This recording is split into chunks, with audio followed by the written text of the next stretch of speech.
Everyone's always promoting dogfooding. It feels, though, that you take this to a whole other level. Either once or twice a month, I will set aside half a day and then I'll go out and I'll drive and deliver. My team and I, we design these amazing features. They look so good. And then you get in the car and you have a phone which is sitting 3 feet away from you. You're driving at 45 miles per hour. The world just changes. This thing that was looking so great in an office setting now maybe makes no sense. When I was asking people about you and what you're amazing at, a motto came up again and again. It was ship, ship, ship. If we are going to go dog food and experience this pain and we're going to document it, what's next? You have to ship this. You don't ship documents. You don't ship brainstorming meetings. What you ship is code in your product. What are some of the most impactful pieces of advice that you share with early career product people? What makes a great product manager is not 5 amazing strategic ideas. It's the 1,000 micro decisions that you made. Where should I put the button? Should I put the screen there or not?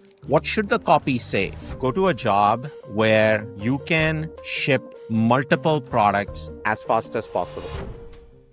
Today, my guest is Sachin Kansal. Sachin is Chief Product Officer at Uber, where he's been for over 8 years and where he leads product management, design, and product operations. Prior to Uber, Sachin was Chief Product Officer at Flywheel, a VP of Product at Lookout. He also spent the early part of his career at Palm, where he was Director of Product Management, focused on Palm's mobile operating system, WebOS, and their mobile apps.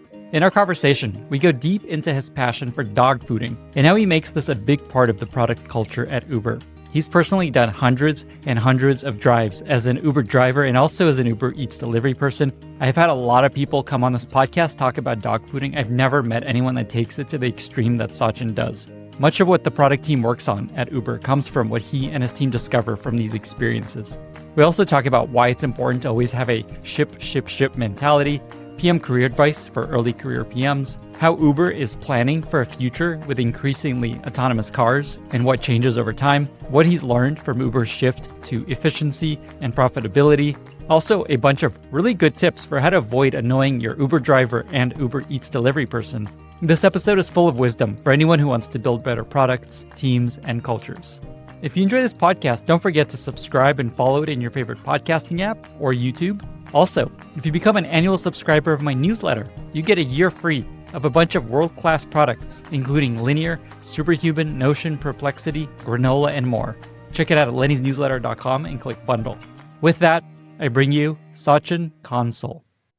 Many of you are building AI products, which is why I'm very excited to chat with Brandon Fu, founder and CEO of Paragon. Hey, Brandon. Hey, Lenny. Thanks for having me.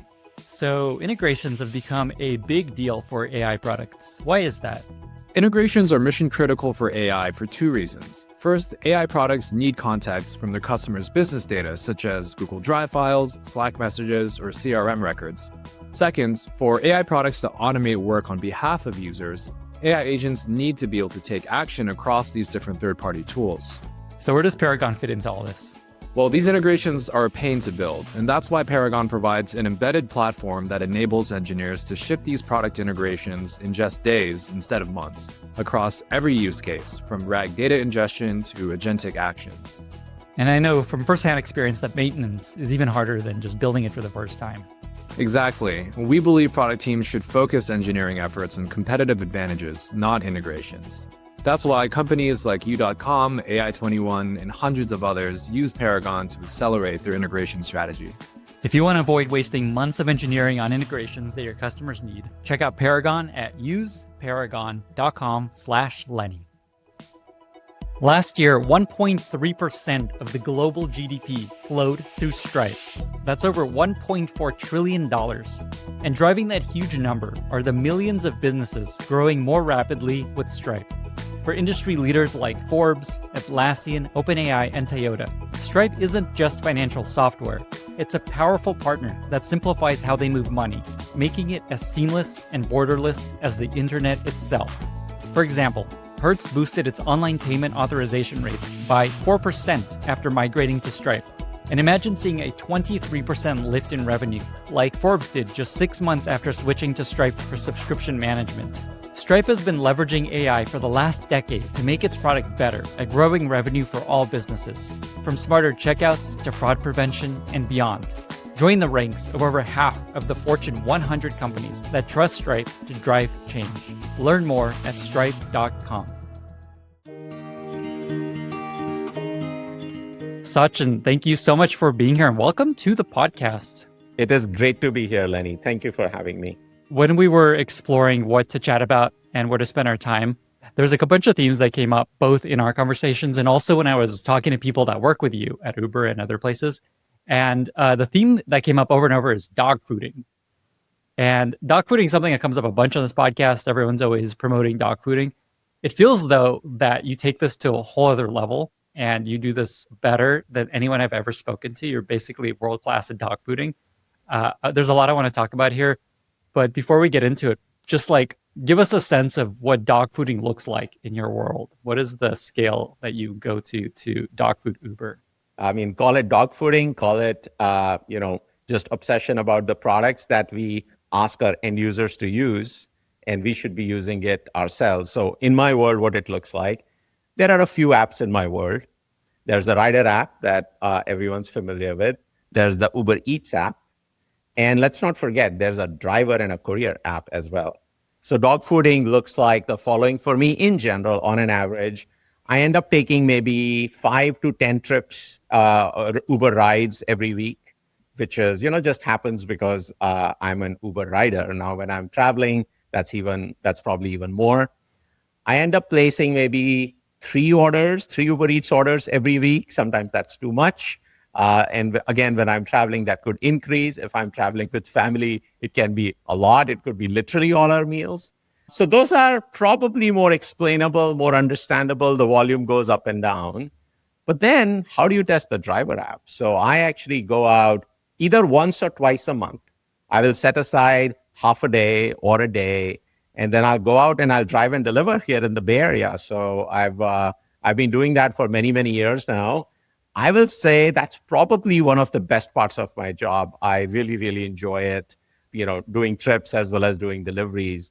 And I'll do maybe every time I go out, I'll do about 10 to 12 rides and deliveries. So that's what dog fooding looks like at the outset. That's the fun part. The painful part then is, okay, what did I learn? Because it's very easy for me to do this and then just completely forget about it, not document it, use it anecdotally in some conversation, but not be able to go into a lot of detail. So what I do after each of these instances, whether it's using the Rider app or whether it is driving, I take a lot of screenshots and then I come back and I write documents or I add to an existing document. So I have a driver document, I have a Rider app document, I have an Uber Eats document, and I'll come back and I'll just write everything that I learned that is probably not ideal. I'll add a lot of screenshots to that doc. I will tag people because I know who works on what. And then I'll just send people my thoughts on what we think we can improve. And after that, we have a process internally, which, where we go through all of those issues, we prioritize them. Not everything that I thought is a great idea is necessarily a great idea. So we go through all of that and then we fix issues. And I'm not the only one dog fooding in the company, but I do follow through on the things that I reported and make sure that things that should be fixed get fixed and as quickly as possible. So that's the sort of the end-to-end journey of dog fooding for me in my work. How many trips have you taken? How many rides have you driven? How many food delivery trips have you done total? Like, what are the numbers here, just like over your time at Uber? I think from a driving and delivering perspective, it's in the 700 to 800 range now. And I don't know as a passenger how many trips I have done. I can't count that. And same for Uber Eats, but the driving and delivering is many hundred trips. Well, yeah, I think on the riding on Uber and getting food delivered, that's not so hard. To your point, the real hard part is driving and delivering people's foods and taking them places.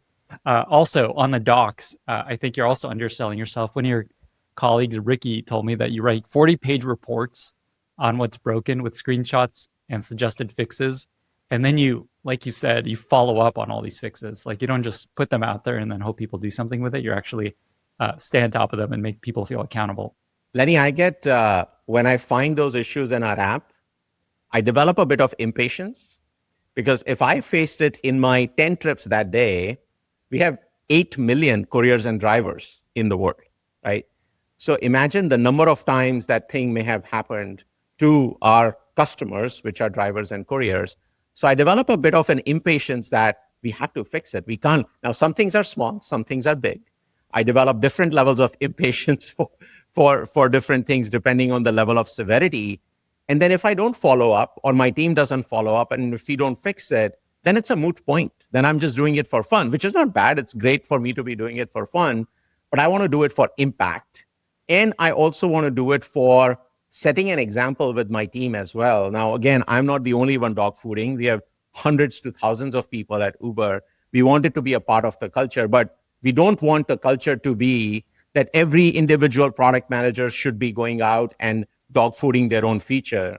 We want the culture to be that every leader is doing that as well. And that's why I don't want to be shy about or want to shy away from writing these documents because I want everyone to. And now there are many, many documents written by many, many people at Uber. And honestly, it's making our products better.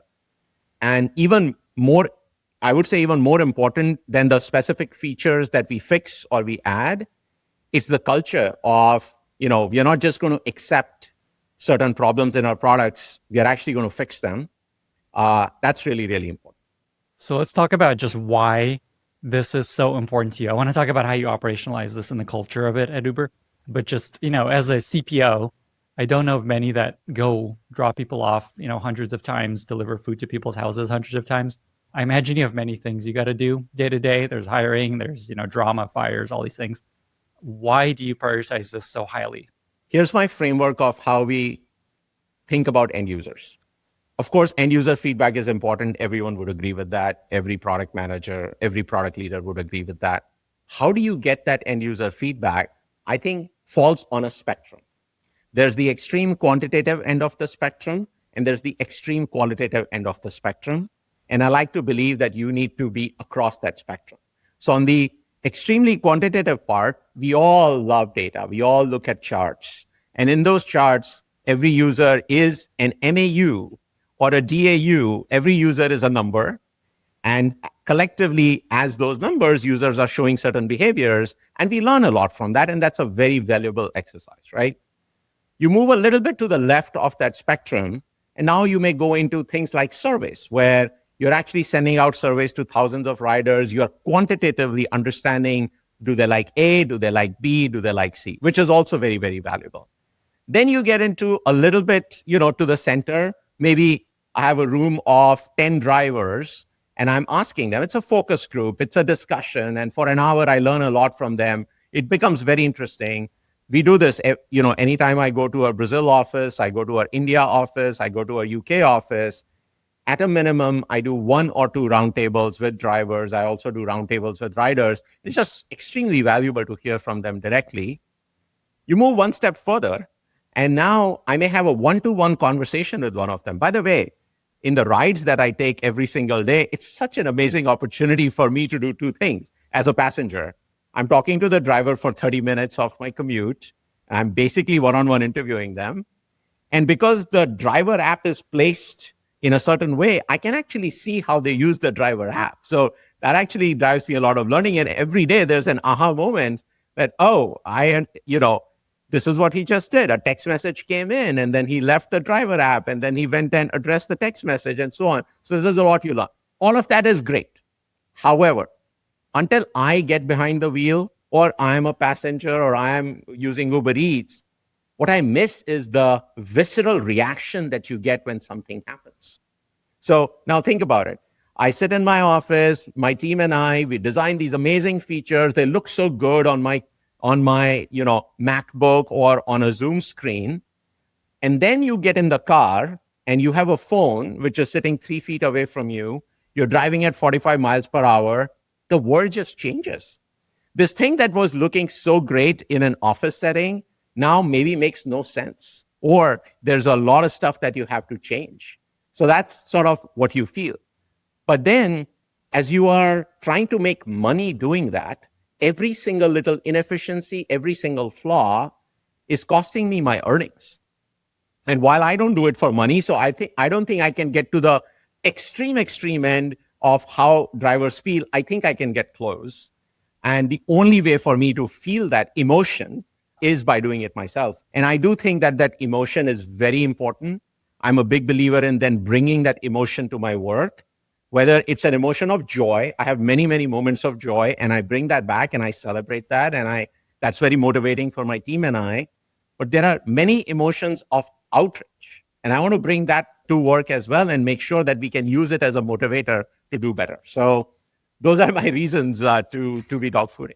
What's an example of something that super outraged you that you experienced as a driver, especially, and or something that maybe is the most like surprising that you learned as a driver? Let me start with the surprising, and then I think we'll get to the outrage part of it. And there may be things that you may not expect. The surprising thing, as I mentioned before, was how the app just feels different when it's actually in a moving car at 40 to 60 to 70 miles per hour. That was a surprise for me. The positive surprise is there's a dopamine hit you get when you get an offer. I get an offer, it's $20. I'm picking someone up from point A. I'm dropping them off at point B. There's a bit of an excitement angle. And I don't want to overplay it. Earners, drivers work really, really hard to do their job. But I think that part of our product, there's a bit of an excitement to it. That was a surprise to me. I will go into a few individual features, but even at a more meta level, the thing that surprised me the most is we obsess about our app, and our app is the center of our universe. But when a passenger gets in the car, the center of the driver's universe is that interaction with the passenger. That human touch between the driver and the passenger is something that we don't talk about in the office enough. And if you talk to the driver, and when I'm a driver, if the passenger is friendly, it lifts my mood. If the passenger is grumpy, then I'm unsure what to do. If the passenger is rude, which has also happened, that can really be demotivating. I want to share one anecdote with you. This was way back, like almost 8 years ago when I started driving. This was probably my 5th or 6th trip. So I was very, very early in my journey of dogfooding. So it was early morning. I think it was a Saturday morning, maybe about 7 a.m. I was picking someone up. It was a lady. I stopped my car at the curbside. She got in. She was going to the airport. She was going to San Jose Airport. And she had a suitcase, which she left on the curb. And she's inside the car. And I'm like, what's going on? And it suddenly dawned on me that she's expecting me to get out of my car, grab her suitcase, open the trunk, and put the suitcase in the car. But she didn't say anything. And then I suddenly realized that there is an expectation of me as the driver doing that part of the job as well. And since I was very early in my journey, I had not internalized that. And the kind of emotions that ran through me at that time just explained to me, hey, what does a driver actually go through? That was a somber ride for me. That was a somber day for me. And since that day, I have not forgotten what it feels like to be a driver. And I carry that emotion with me. And that has built a level of empathy in my mind for drivers. And I want to make sure that my team understands that's their life, and everything we build for them has to have that level of empathy. And I would say that was a big surprise for me. It's not just about the app. Yes, there are many features in the app that we can talk about, which are also surprising. But what does a driver feel day in and day out as they interact with other human beings was a big one for me. I love that. I want to talk about how you actually disseminate this culture within the product team. But out of curiosity, I always wonder what pisses off a driver as a rider. For example, do drivers like short rides, or do they like long rides? Does it not matter? I think the short or long rides can be very personal. There are some drivers, and the great thing about our driver base is there's a lot of heterogeneity in terms of their preferences. Some of them do like short trips because it keeps them closer to their home. They can make a decision to go back whenever they want. Sometimes we have incentives, which, if they do 20 trips, then they get something more. They are able to do that. Okay. And some of them just like a long trip because they don't want to do multiple pickups and drop-offs. So I think there's a lot of heterogeneity. If you want a tip for what not to do to annoy a driver, I'll give you a couple of tips. It's totally okay for you to be on the phone. We have to do that. Just ask them for permission. Just say, are you okay if I'm on the phone? They will always say yes, but it will just annoy them a lot less. So that's number one thing that I've learned. The number two, on your way out, do not slam the door. It is their car. It is their final moment of interaction with you. close the door and do it softly. That will ensure that you actually get good ratings from the driver. These are great tips. I know you can check your actual rating now in the Uber app as a passenger, and so it's not 5.0 for most people, including myself. So this is good to know what might have caused that. Yeah. Oh man. Okay, one other just that I want to follow here is like you spending so much time on the experience implies that that is a huge lever for growth and retention and long-term success. A lot of people in growth and product don't see it that way. They focus on what's a metric we can drive, what's like a conversion opportunity here. They're not just like, how do we just make this experience better? Can you just talk about that insight of just like why you believe just making that experience better is so important? I think it's not an or, it's an and. I do think that obsessing over your metrics, especially when it's funnel metrics and understanding all the points of friction, numbers do tell the story.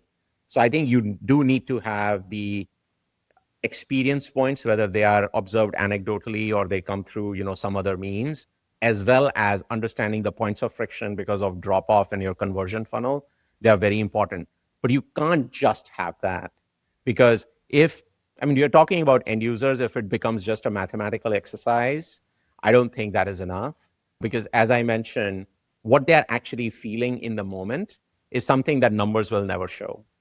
And numbers will not bring the level of intensity that emotions will bring.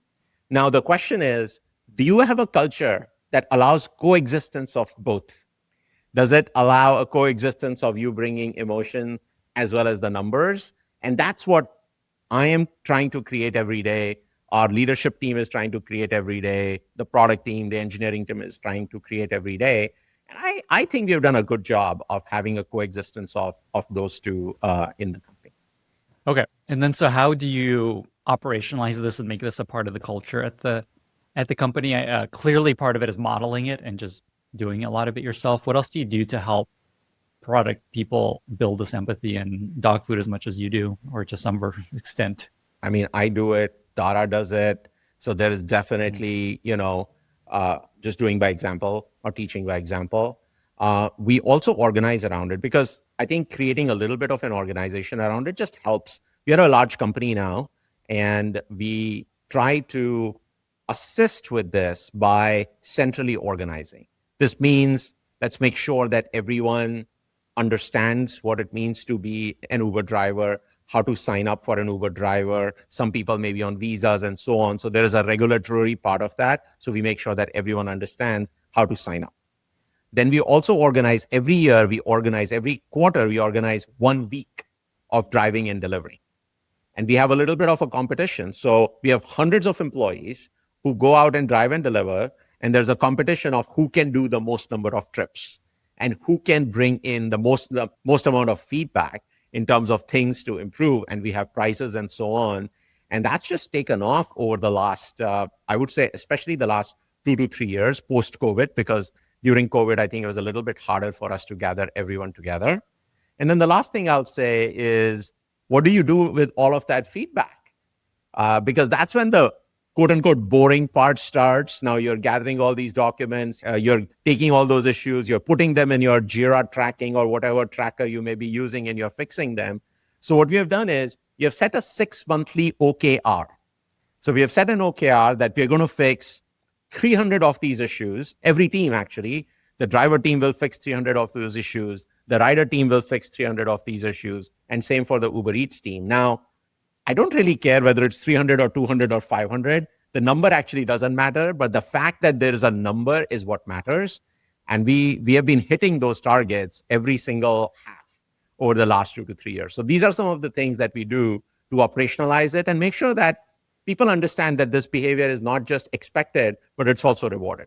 I imagine what's challenging about this is there's also work to do that will clearly drive growth, will clearly cut down like support tickets, will help with infrastructure costs. So these OKRs, there's like, just fix these things that we know suck. We don't know what good they'll do, but we know they're not good. How do you kind of balance that in resource and prioritization versus like all these other things on the roadmap that you know are going to drive a metric? We have a pretty good balanced set of OKRs. So let's say one of our teams has 6 OKRs just illustratively over the next 6 months. One of them would be, we call them fix-its. So we sign up for 300 fix-its for the next 6 months. In addition to that, we do sign up for a growth goal. We sign up for a retention goal. We sign up for a cost savings goal. And each of them have projects behind them. And the executional rigor is a pretty big part of Uber. So for all of those projects, we actually have, and I get engaged in that as well, we have pretty serious executional rigor. Now, OKRs are not meant to be hit 100%. I think we celebrate if we hit about 75 to 80% because you do want to set stretch targets. And then, every half we do planning and we will allocate resources between all of those OKRs. So fix-its, for example, don't get all the resources, but they also don't get zero resources, which may have been the case if we had not set a culture which celebrated this and allocated resources towards this and rewarded this. Awesome. Okay. Like clearly an important ingredient here is the CEO and C-suite on down values this as something we will invest in, and we'll trade off all focus on growth for this because we believe this is going to help us grow and win long term. Absolutely. Okay. Absolutely. Some people hearing this, just as a final question along this area, are going to feel like, okay, Uber, so easy to dog food. Of course, I'll order Uber Eats every day. I'll go and ride. So good. This is what a dream. I'm dog fooding like crazy. But a lot of people work at Oracle and Snowflake and Fivetran, all these companies where it's much less, non-consumer product essentially, where it's more difficult to dog food. Just any advice for folks that want to create a culture of dog fooding and kind of up their dog food game at a product that isn't consumery? So first of all, we thought the same when we thought about the driver app as well, because it was a little bit distant for people. Now, I would say while it is more difficult than just ordering food and taking a ride, it is not as difficult as, perhaps some of the other products that you mentioned. But I do think that you just stretch that even further. We do have a product we call Uber for Business, where it's a business admin using it. We do have our merchant product. So Uber Eats is actually 3 sides of the marketplace: the eater, the consumer, the courier who's bringing your food, and there's a restaurant. Now, how do I dog food the restaurant product, for example? So these questions are very, very valid. So my guidance would be, and what I try to do is try to get as close to that customer as possible. So in the case of a merchant, we go spend time at restaurants. I'll give you a latest one. So we have a cafe here at Uber on campus. We also have a barista. So we enable the barista to be an Uber Eats restaurant. And they have an Uber Eats tablet, and I can actually order from that barista. So now you're dog fooding being an eater, you're dog fooding being a courier, and you can dog food being a merchant. So some of my product team, they actually will go to the barista, they'll stand behind the counter, and they'll experience what it feels like for these orders to come in. We have very close relationships with our big customers, such as McDonald's or Domino's and all of them. We also have a lot of small, medium business restaurants, and we have relationships with them, which allows us to go and spend days with them. So that we can observe what life is like behind the counter for a restaurant worker, for a kitchen worker. How does our product show up? And we learn a lot of stuff, Lenny. And I would say, I would ask everyone who's listening, irrespective of the product that they're working on, go to the nth degree of how much you can stretch. And if it's really an IT admin at your customer who's using your product, I would do 2 things. A, go to that IT admin and sit next to them and observe them using the product. And B, set up what we call test accounts and try to pretend to be an IT admin and set up that account. I went through our merchant setup flow, which I can just do by setting up a test account. And I learned so many things of all the points of friction that we are putting in that flow. So I think there is still a lot that you can do, even if you do not have a consumer product. Awesome. So the advice there is just find a way, get as close as you can. You may not be able to drive an Uber car, get an Uber ride, but there's some way you can get really close. You may not be exactly do the thing. That's awesome. Right. Okay. I'm going to go in a different direction. And there's another theme that came up again and again when I was asking people about you and what you're amazing at. And a motto came up again and again. It was ship, ship, ship. Talk about that. Why is this motto, this way of working, so important to you? Why is it something you try to encourage everyone to always think about? I think it's actually a natural extension of what we just talked about. If we are going to go dog food and experience this pain and we're going to document it, what's next? We have to ship this. I'm a big believer in you don't ship documents, you don't ship brainstorming meetings, you don't even ship designs in a Figma. What you ship is code in your product. That is the only thing that actually ultimately has impact on the end user. So as I mentioned before, I develop a sense of impatience.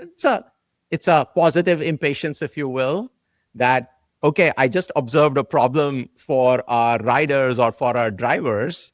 They have to get a solution to that as soon as possible. And for that, you have to ship, ship, ship. Now, you could interpret ship, ship, ship to be just mindlessly shipping. No, this is not about mindlessly shipping. But once you know that you're working on something that is important, that is solving a problem, it could be a big feature or a small feature, then you have to cut down the cycle time. My biggest enemy is the cycle time of, we know it is a good thing, all the way to our users seeing it, you have to minimize that time. So that's why ship, ship, ship has become such a motto for me. And we try to do a lot of things internally, operationally, for us to enable that. And I'll say, we still are not there. In my opinion, I think we can still be faster. We can still cut a lot of that cycle time, but we are on a constant quest to get as good as we can. What does this look like in practice other than just reminding people ship, ship, ship, ship, ship, ship, just, repeating this mantra? How do you help people ship faster? To your point, not just work all night and all day, shipping staying long hours. Just what are some ways to actually operationalize this? I think it stems from the cutting down cycle time, which is the time it takes to make decisions. I realized that a lot of the time is not, all the time that you spend documenting the requirements or designing the product or actually writing code is time really, really well spent.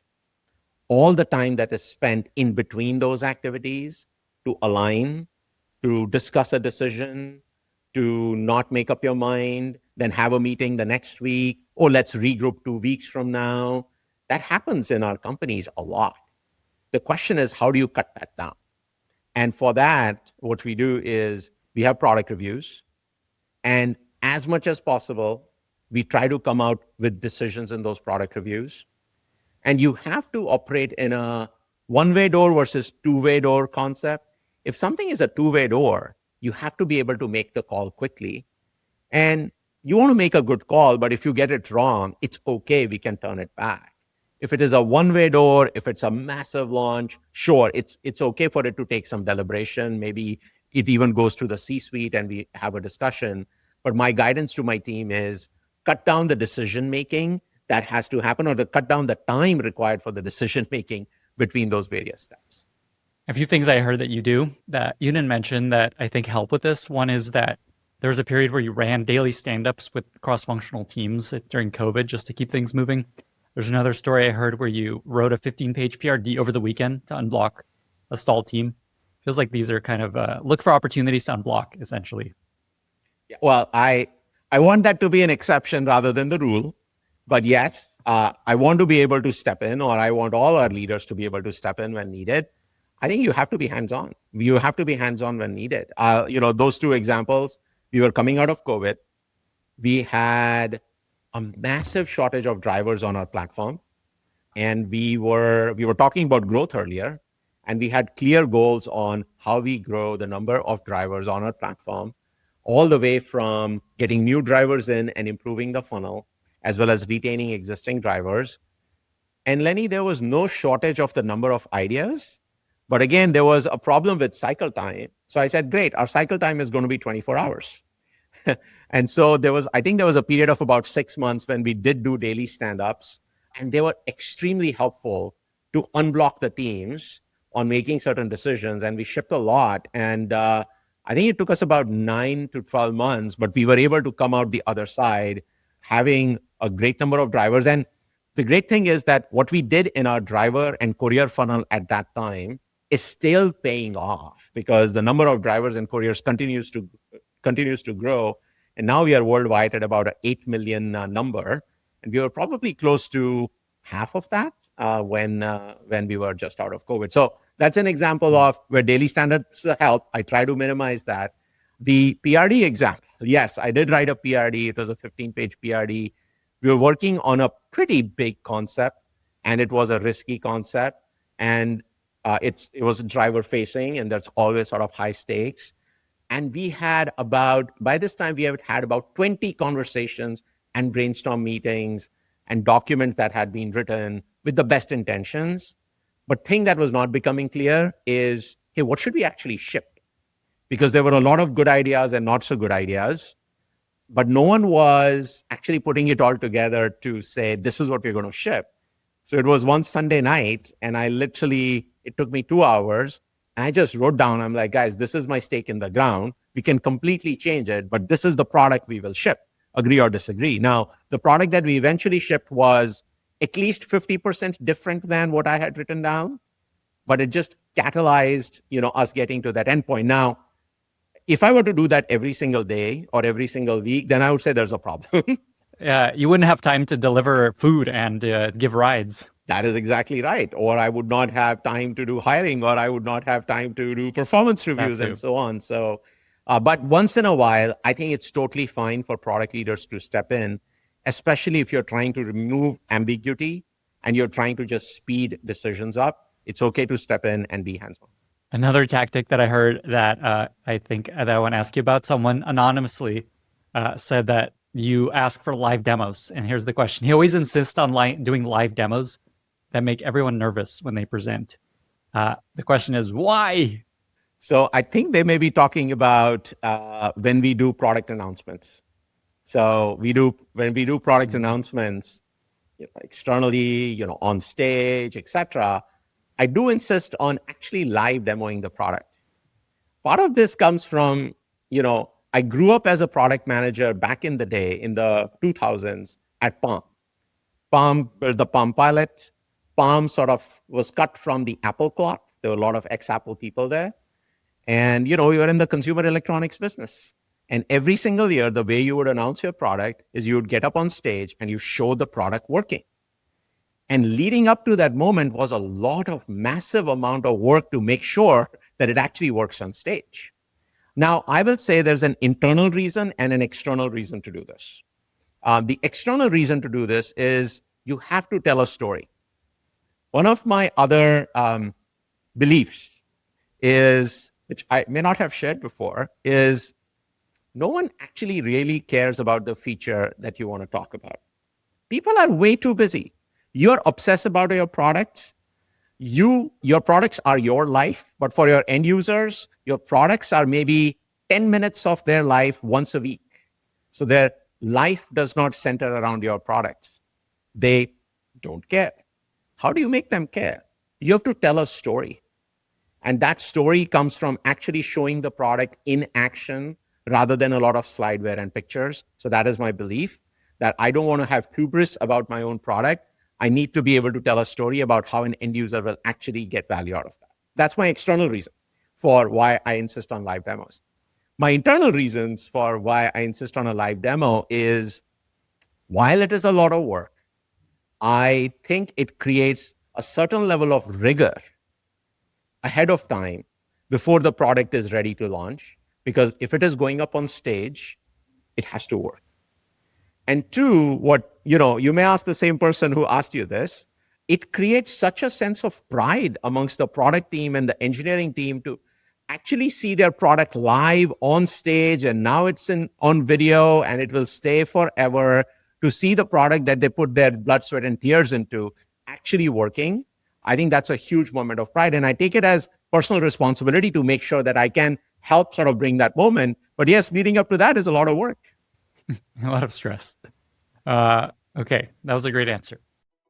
Today's episode is brought to you by Coda. I personally use Coda every single day to manage my podcast and also to manage my community. It's where I put the questions that I plan to ask every guest that's coming on the podcast. It's where I put my community resources. It's how I manage my workflows. Here's how Coda can help you. Imagine starting a project at work and your vision is clear. You know exactly who's doing what and where to find the data that you need to do your part. In fact, you don't have to waste time searching for anything, because everything your team needs, from project trackers and OKRs to documents and spreadsheets, lives in one tab, all in Coda. With Coda's collaborative all-in-one workspace, you get the flexibility of docs, the structure of spreadsheets, the power of applications, and the intelligence of AI, all in one easy-to-organize tab. Like I mentioned earlier, I use Coda every single day, and more than 50,000 teams trust Coda to keep them more aligned and focused. If you're a startup team looking to increase alignment and agility, Coda can help you move from planning to execution in record time. To try it for yourself, go to coda.io/Lenny today and get 6 months free of the team plan for startups. That's coda.io/Lenny to get started for free and get 6 months of the team plan. coda.io/Lenny. I'm going to shift our conversation a bit to general career advice. I've got a bunch of questions. I actually asked the community, my newsletter Slack community, what to ask you. And they had a few really good questions that I want to run by you. So one is just, what are some of the most impactful and recurring pieces of advice that you share with early career product people that you find most helps them get unstuck and most helps them move to where they want to move in their career? One is go to a job where you can ship multiple products as fast as possible. Comes back to cycle time, where you can, let's say over a period of 2 to 3 years, you can go through 3 to 5 product cycles as fast as possible because you want to put that under your belt. Don't worry too much about how you show up in a room. Don't try to spend too much time on being the smartest guy in the room. Just define the product, work with your engineering, with your design team, with your data team, and ship that product, rev that product, iterate on that product, ship the next product. What you will find as you do that over those 2 to 3 years, 3 years later, you'll suddenly realize that, wow, I've actually shipped a lot. And the other thing that I strongly believe is what makes a great product manager is not the 5 amazing strategic ideas you had over those 3 years. It's the 1,000 micro decisions that you made, not the 5 macro decisions that you made, but the 1,000 micro decisions that you made. Where should I put the button? Should I put the screen there or not? What should the copy say? Do I launch this product in Atlanta or in New Jersey? You go through these, and what you want at the end of that is you'll start developing an innate sense of judgment. So you want to increase your cycle time to be able to get to judgment as fast as possible. Because when you make a similar decision the 10th time, you don't even have to think about it. It just happens. And we, constantly talk about experimentation versus gut or data versus gut. As you progress in your career, you want to develop that gut as fast as possible because, in my opinion, that's what differentiates a good product manager from a great product manager, that they have developed some extra level of gut and they are able to make the correct decisions because of the experience that they have had over that time. Another way to label what you're describing as product sense, which is something a lot of people are always told they should be building and are very unsure how to go about building it. And what I love about your advice here is this is how, is you find a place where you could just ship over and over and over and that keep that cycle time down. And there's almost like implicit advice here is if you're working at a company that takes a long time to ship, this is probably not a good place to be starting your career. That's right. That's right. Another question from the community. This is from James Conway. He asked that, okay, you've been in product for about 25 years, something like that at this point, right? That's right. 24 years. 24. Okay. Almost 25. Almost there. Oh man, that's a long time. Okay. So the question is, what's remained constant throughout your career in product? And do you think that constant will hold even as AI starts to change the way that we build product and build teams? I think there are many things AI is changing and AI will change. Even if what did I work on 24 years ago, or how did I do product management 24 years ago is different than product management today. The way we write PRDs, the way you do designs, the way you make decisions, the fact that you have access to data today didn't really exist 24 years ago. The only data that you had was surveys, and those surveys took 6 months to run and for data to come back. And now we have instrumentation and telemetry in everything that we ship, and we can analyze data. So I would say things have definitely evolved. With AI, things are just going to change even more rapidly. I'm already seeing on a weekly basis, we are introducing a new way of doing things. And if you look at a typical product cycle, all the way from doing market research and user research to writing the first draft of a PRD, to doing the first draft of mocks, doing user research, and even storytelling that we talked about. How do I actually tell the story about my product? AI is making all of that much, much easier. And I think that transformation is going to happen very fast. What has not changed? What has not changed in those 24 years is you having to understand what your end users want. And I know that's kind of the cliche of product management. Like, yes, of course, I have to understand what my end user wants. I think it is harder than we think. I think it takes more than we typically do to actually really get your finger on the pulse of what your end user feels. And I think that has stayed constant. I think that is the holy grail, not just to understand one archetype of an end user. I mean, at Uber here, not only are we operational in 75 different countries, even in a single country like the US, we have different kinds of end users, whether it's demographics, whether it is socioeconomic status. And for us to internalize what do end users want, AI will definitely speed it up. But for a product manager, it is going to stay constant. The one thing I do think product managers need to be aware of is the importance of knowledge is going to stay. It's going to continue. But the importance of judgment and, as you mentioned, product sense and the gut feel, that is going to become even more important in the world of AI. And as a result of that, we need to increase that or reduce that cycle time even more so we can develop that product sense and judgment. Sort of along those lines, there's a question I got from, I don't know if he's the CTO of Uber, CTO of part of Uber, Praveen, who I believe you work with at Uber. Yeah. Okay. So the question here was, ask him what he hates from engineers. Does that ring any sort of bells? I think Lenny, that's a trick question. He wants to get me into trouble. I'm sure. Let's get you into trouble. Let's do it. But let me. I'll tell you. I actually know the answer to this question. What I hate about engineers is when we work on a project and they say, "Hey, I can't do anything because I do not have a PRD from a product manager." Now, while I consider that to be important for my job security and a PM's job security, for a PRD to be required, I also think that the best engineers are the ones who actually don't need to start with a PRD. They can have a whiteboarding session with a PM, with a designer. They should have just an equal seat at the table in terms of what we are going to build. And then they co-create. They should co-create and they should write a document together and they should just build. One of the things that some people like about me and some people probably hate about me is I'm very boundaryless from an org perspective in how I operate. So if someone has a product opinion, it doesn't matter whether you're in the product org or the ops team or customer support or engineering or design. I think everyone's opinion matters and is valid, and I welcome that. I welcome their participation. I don't care about org boundaries. Now, at the same time, I will have an opinion about how we message our products.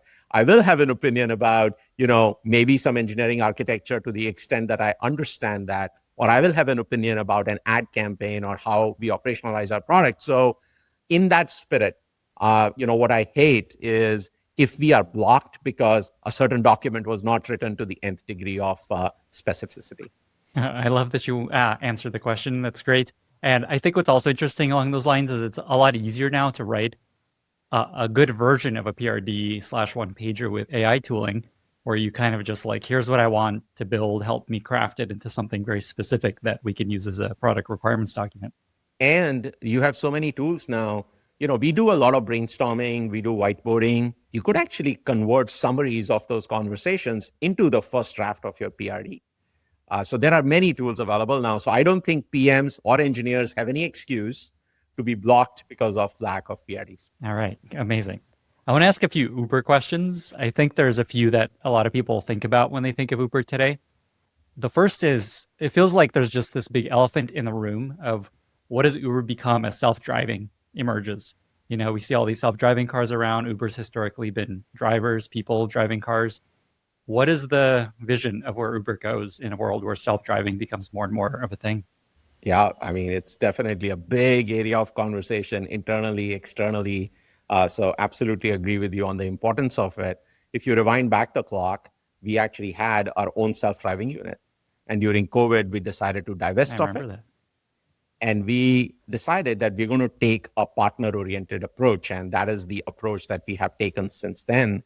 Over the last year, we have signed about 15 partners. In fact, we just announced another partner earlier this afternoon called May Mobility.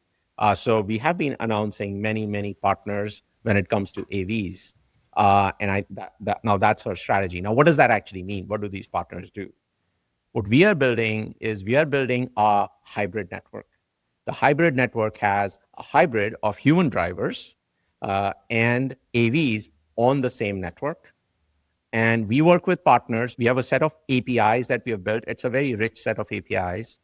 And we have partners who basically integrate with those APIs and get access to this hybrid network, this hybrid marketplace.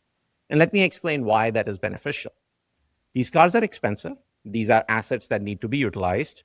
And if, let's say, a city has 500 AVs, when it is 10:30 a.m. on a Tuesday mid-morning, we know that demand is going to be really, really low. And you may have a lot of these vehicles actually sit underutilized. Whereas when it is Friday evening at 6 p.m., you don't have enough cars to fulfill the demand that you will have at that point. So if any of these partners try to operate that service themselves, it can definitely work, but you're going to leave either customers dissatisfied or you're going to have underutilization. So our hybrid network really allows them to equalize that, because when you don't have enough cars, we are able to send drivers to fulfill that demand. And then given the demand density that Uber brings, we are also able to utilize all the vehicles, even if it is 10:30 a.m. on a Tuesday. So that is the value proposition of our network. We are big believers in autonomy. We think autonomy is going to lead to more safety. It is going to take some time. So as we project out, we don't know if it is going to be 5 years or 10 years till it sees a certain kind of scale across the world, across many, many cities. We are in about 75 countries today. It's roughly about 15,000 cities. So there's a huge, geographical landscape for us to capture as well. But that's our strategy. And so far, we recently launched in Austin with Waymo, and that's been going really well. And we have launched, we of course have Phoenix with Waymo. We're going to be launching Atlanta soon. We've also launched internationally in Abu Dhabi with our partner WeRide. And then there are many more launches that are going to come down the road. So we're very excited. And by the way, I talked about mobility. Delivery has something similar. So we have sidewalk robots with many partners who in a downtown area for a short distance delivery are actually doing thousands of deliveries today. Oh, wow. I've seen those robots. They're very cute. I always wonder how they get to where they're going, but clearly it's working. The Waymo thing, I've totally noticed that Waymo basically in some form has decided to move away from their own app in many cities, and Uber is how you get a Waymo, which I don't think a lot of people understand. So what I'm hearing is essentially the strategy is just be the super app for getting around and getting food, and Uber drivers are a part of that, and part of that is autonomous vehicles. And is the idea over time it will stay that way? There will always be a need for humans to drive cars for a long time? I will answer that in two ways, actually. I think for a long, long time, there will be a need for humans to drive cars. There are pickup and drop off spots that AVs can't go to today. There are going to be regulatory hurdles that we have to get across before AVs are everywhere, and so on and so forth. Second, we have a mission to make sure that we can provide a great earnings opportunity on the Uber platform. Today, that is fulfilled by driving people and delivering food or delivering groceries, but that list is going to continue to expand.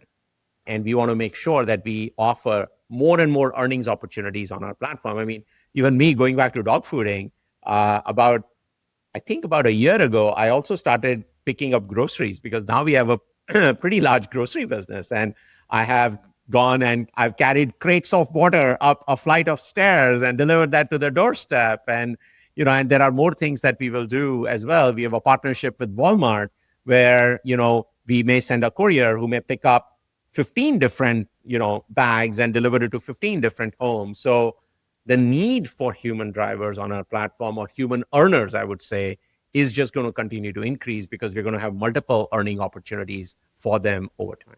I love that visual of you carrying up big jugs of water to some random person's house. I think that tipped me well. I think that was a good tip. By the way, what do you do with the money you earn from this? Is it you just keep it, or it's like it goes somewhere? It's so we have a policy that the money actually is not kept by us. We refund it back to the riders or to the to the eaters. Yeah. And you just what do they see when they get this refund? They're just like, enjoy.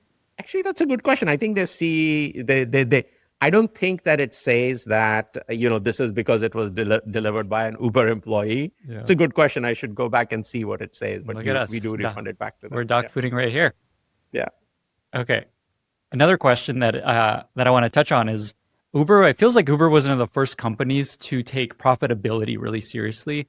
I remember Dara tweeting or sharing this insight during COVID, I think, of just like investors and public markets are now valuing cash flow, profitability. We need to change the way we operate. And you guys have clearly done that. It must have been a pretty hard thing to do for a company that was used to just, like famously all these companies raised a bunch of money, scaled like crazy, blitz scaled, as Reid Hoffman called it. And then making a big change like that, I imagine was very hard. What was that experience like? Just kind of switching cultures from just raise money, go crazy to profitable cash flow sort of business. I think it was awesome. I think it was a great period because if you're taking inefficiency out of your system and you're taking the dollars you saved back into the business or back into the end user's pockets or the driver's pockets, that's just a great feeling.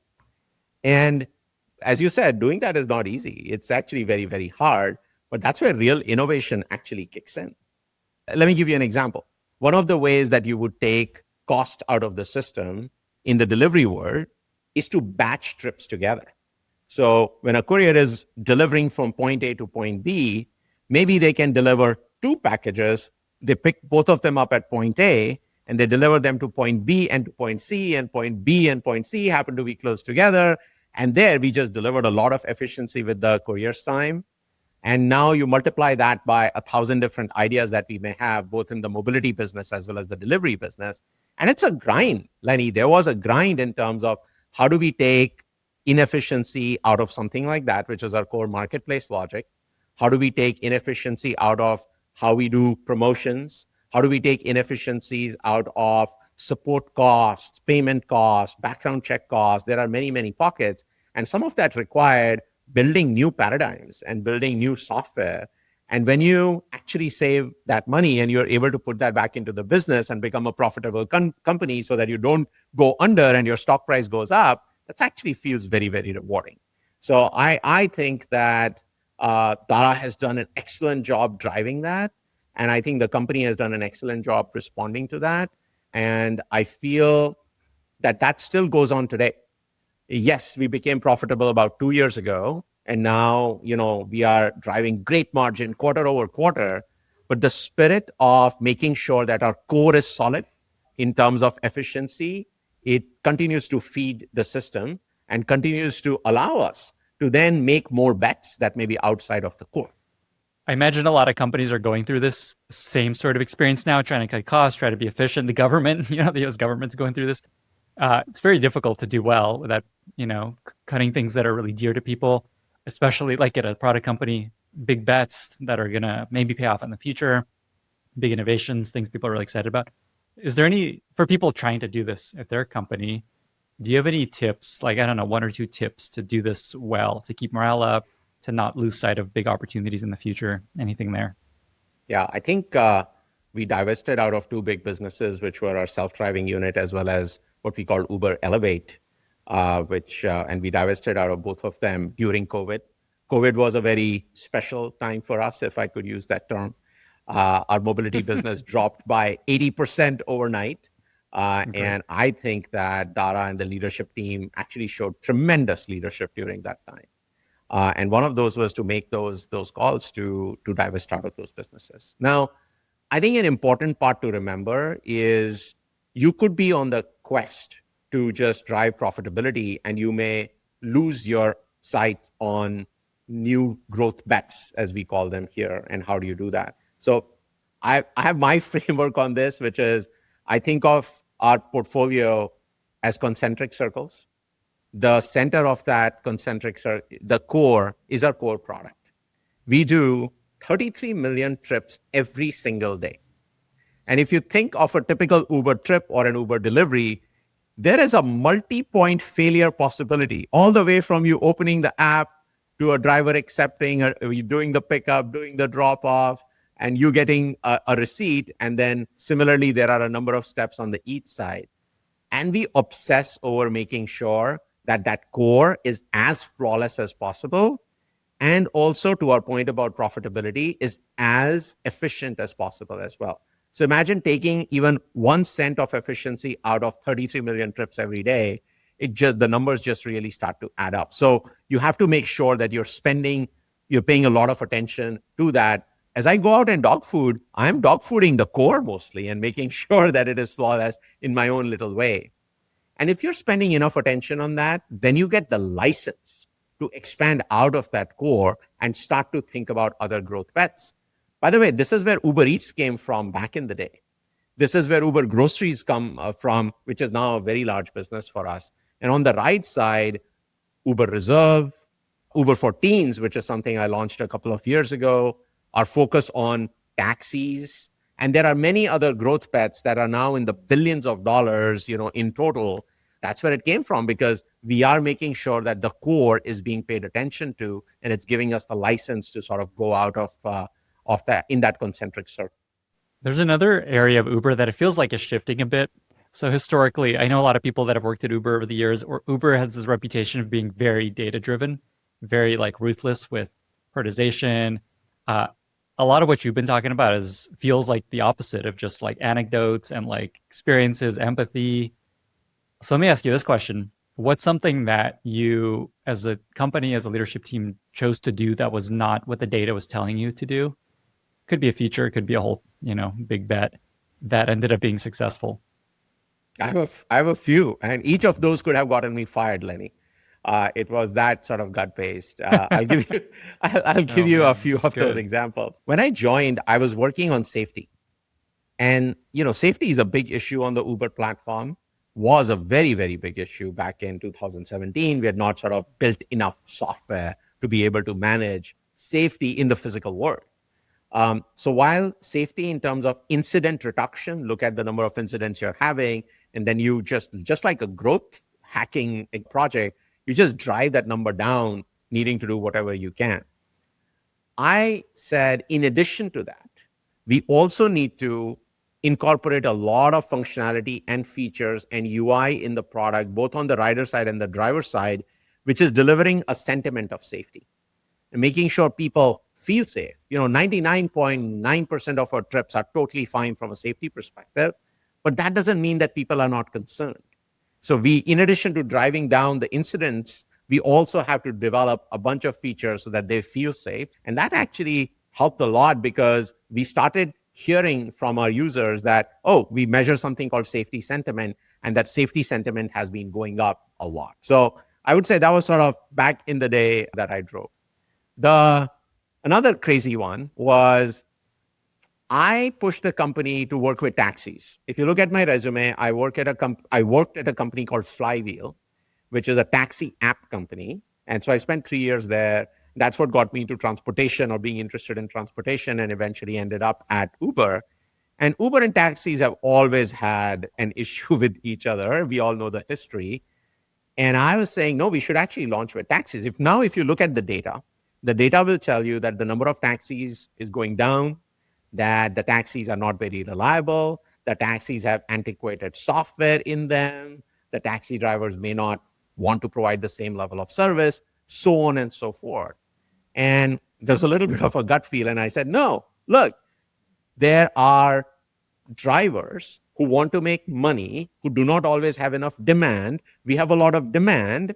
if we put the right incentives in place, we will be able to create a structure where we can work together productively.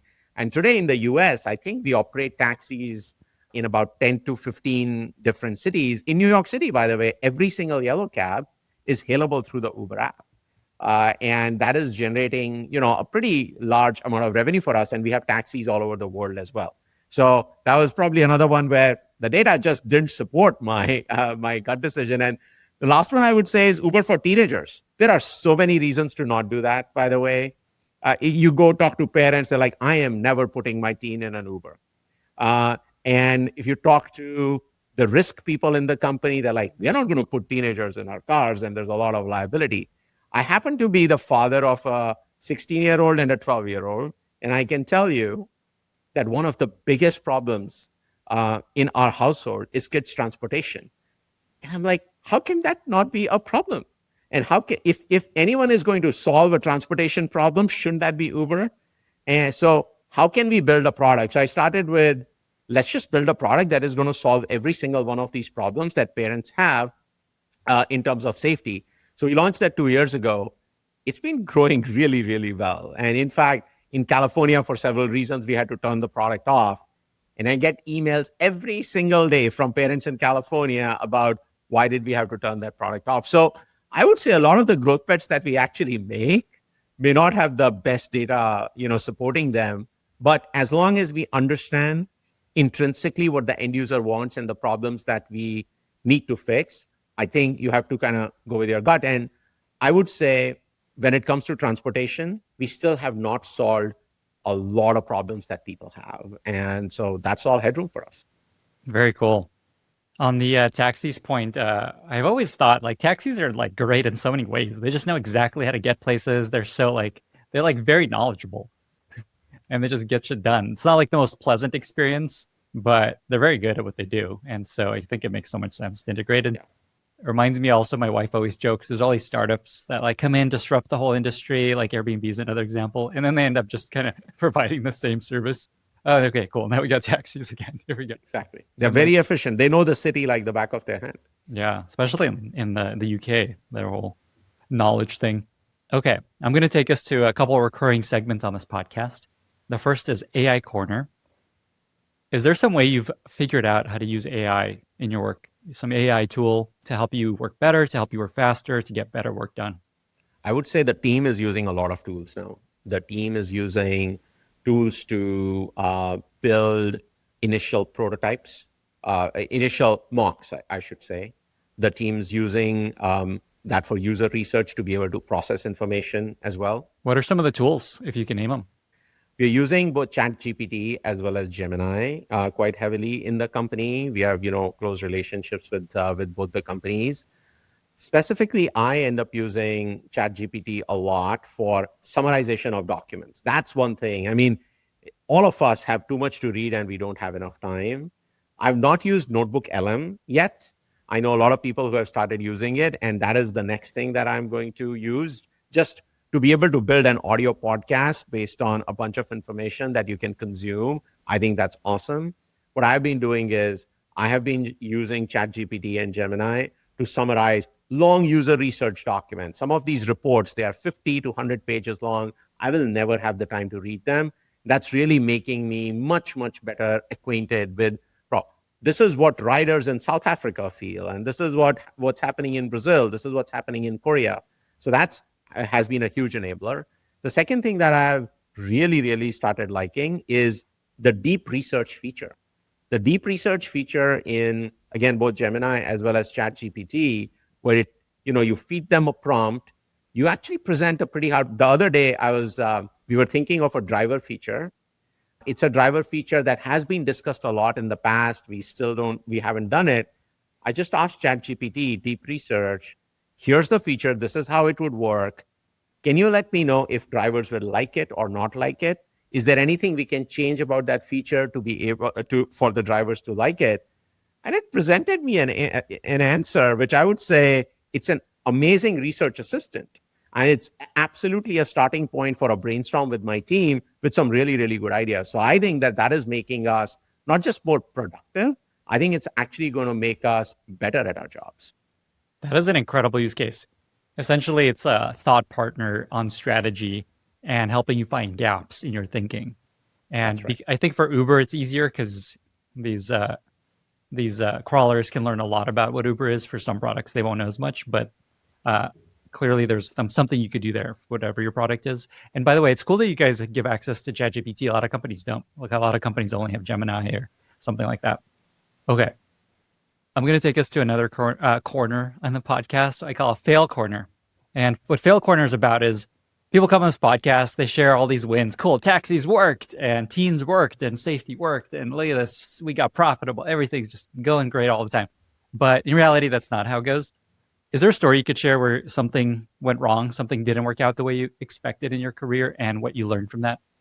I still somehow, when I think about it, I don't end up calling it a fail. But absolutely, you could call it a fail because the product didn't work or the business didn't work and so on. I was at Palm a long time ago. Palm, developed the Palm Pilot, and then it went into the phone business. Some of your listeners may have used them. Some of your listeners may be too young to remember. And then there was a period of time when it was really BlackBerry and Palm were the sort of the two smartphones on the market, especially here in the US. And then Apple announced the iPhone, and then soon thereafter, Android was announced by Google. And it took us a long time to respond to that. It took us maybe 3-4 years to respond to that.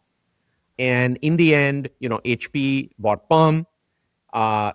We did not have the level of scale or the level of hardware quality that we needed to have to be able to effectively compete with the likes of Apple.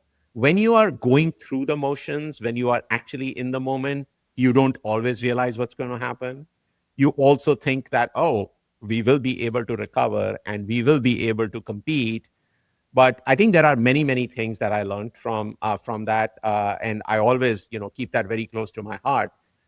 In consumer markets, if you are player number 3 or player number 4, it's a little hard because the two top players are going to compete with each other so ferociously that especially if they are scale players like Apple and Google, it's difficult for number 3 and number 4 to be able to keep up with that unless you have a very, very unique angle. Right? So, and the way I use that now is I am, Lenny, always paranoid about the number 3 or the number 4 player or the number 2 player who may have an innovative idea, who may try a different strategy, who may try a different go-to-market. I just never take the status quo for granted. So that's sort of, one learning. And I think the second learning is speed and hustle and resilience. After Palm, I spent time at a couple of startups. I mentioned Flywheel, which was a taxi company, which was also not able to scale. But what I learned through that period is that hustle and sense of urgency is extremely important. So when I think of my portfolio of skill sets right now, really, that's portfolio that I have developed from a lot of failures over my career. And those are, I would say sense of urgency because you need to move fast because status quo can never be taken for granted.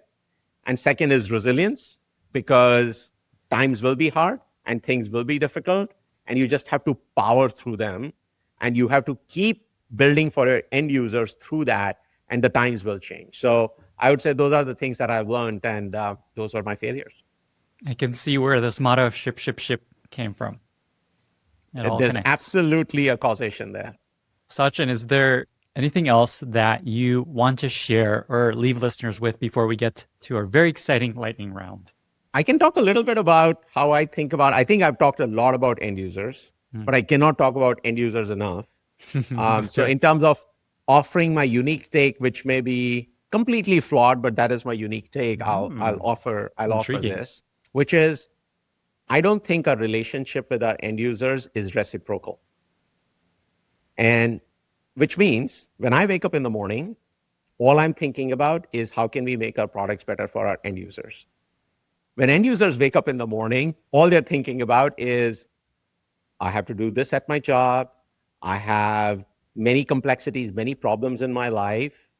And that's what occupies their mind all the time. They're not thinking about you. They're not thinking about your product as much as that may be, a hit to your ego. However, for those, and I'm talking about, let's say, Uber rides, for those 15 minutes in the day when they do think about your product, that is your opportunity to absolutely dazzle them. Like give them an experience that they will not forget, or it will be so seamless for them that they don't have to think about. So next day when they're again going to work, they just open the Uber app just as muscle memory. But do not expect their life to be centered around your product. Their life is complex. All of our lives are complex. You're just trying to be a part of their lives. You're not trying to take over their lives. You never will.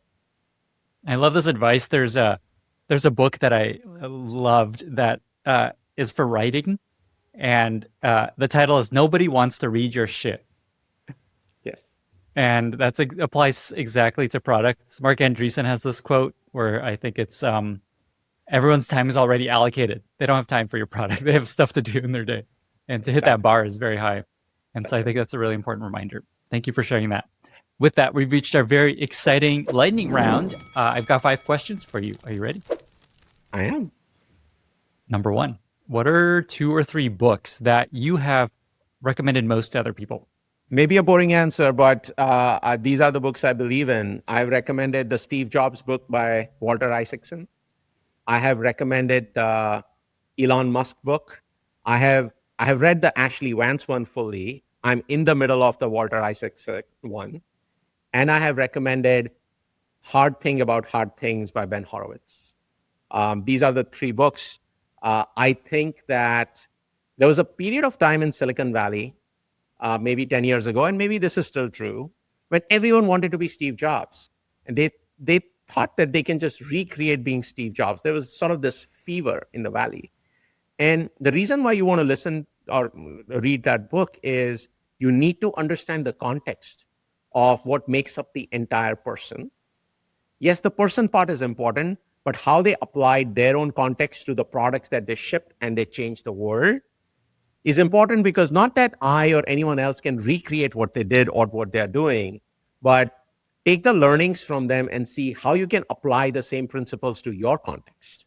You're not going to behave the same way that they did. You're not going to build products the same way that they did, but you're going to give it your absolute freaking best, because that's what your end users deserve, and you're not going to compromise on that. That's sort of what my takeaway is, and I think that takeaway is extremely strong in the books that I talked about. And the Ben Horowitz book, it goes back to my concept of resilience. Some people have this really optimistic view of how life is in the corporate world or in the product world or in the CEO office. It's not so. These are lonely jobs. These are hard things. And how do you persist through that? I felt that book was amazing at teaching me that.